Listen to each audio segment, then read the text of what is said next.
मजदूर के साथ मजाक। एक शिक्षक गुरु अपने शिष्य के साथ कहीं जा रहे थे तो उस शिष्य को कुछ मजाक सूझी।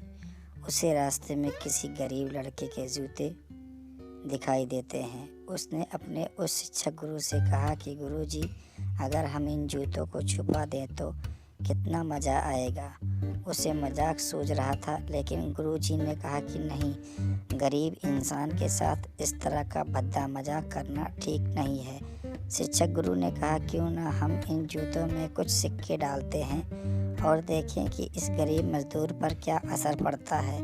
तब उसने कहा, ठीक है गुरुजी, और उन्होंने ऐसा ही किया। जैसा ही मजदूर अपना काम ख़त्म करके वापस लौटा और वह अपने एक पैर जूते में डाला तो उसे कुछ सख्त सा एहसास हुआ। उसने अंदर हाथ डाला तो कुछ सिक्के हाथ आए। वह थोड़ा चौंक गया और चारों ओर किसी को देखा तो कोई भी नहीं दिखाई दिया।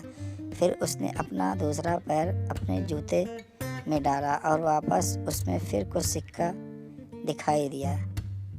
अब दोनों जूतों के सिक्के को अपने हाथों में लेता है और प्रभु की ओर इशारा कर कहता है, हे प्रभु, पता नहीं किस भले ही इंसान ने यह सिक्के मेरे जूते में छिपाए हैं, लेकिन जो भी छुपाए हैं उसे मेरी दुआ है कि वह खुश रहे। इस पैसों से मैं अपने बच्चे और पत्नी के लिए कुछ खाना ले जाऊंगा। यह बोलकर मजदूर वहां से चला गया। इस बात को शिक्षक और गुरु दोनों सुन रहे थे।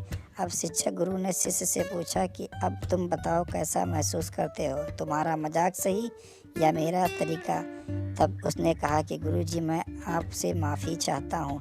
अब मुझे समझ में आ गया कि सच्ची खुशी किस चीज़ में होती है। जब हम किसी का मजाक उड़ाते हैं तो हमें कुछ पल का आनंद मिलता है, लेकिन इससे हमें सिर्फ बद्दुआ ही मिलती है। लेकिन अगर हम किसी की मुश्किल हालत में मदद करते हैं और हम चुपके से मदद करते हैं तो उसे भी नहीं पता कि हमने उसकी मदद की है, लेकिन अंदर ही हमें पता है कि हमने उस इंसान की मदद की है। यही सच्ची खुशी है। जब हम दूसरों को खुशी देते हैं तो हमें सच्ची खुशी मिलती है। इसलिए हमें दान करते रहना चाहिए। जितना भी आपसे हो सके दान ज़रूर करें। इसका मतलब ये नहीं कि आपको अनिवार्य रूप से रुपए दान करने ही चाहिए, क्योंकि हर किसी की ज़रूरत अलग हो सकती है। अगर आप किसी संपत्ति का दान नहीं कर सकते हैं तो कम से कम चीज़ों का ही दान कर सकते हैं। मुझे पूरा विश्वास है कि यह दिल छू लेने वाली कहानी आपको ज़रूर ही अच्छी लगी होगी। अगर अच्छी लगी है तो कमेंट में ज़रूर बताएं। वीडियो को लाइक करें। चैनल को अभी तक सब्सक्राइब नहीं किया है तो चैनल को सब्सक्राइब कर लें। पूरी कहानी सुनने के लिए धन्यवाद।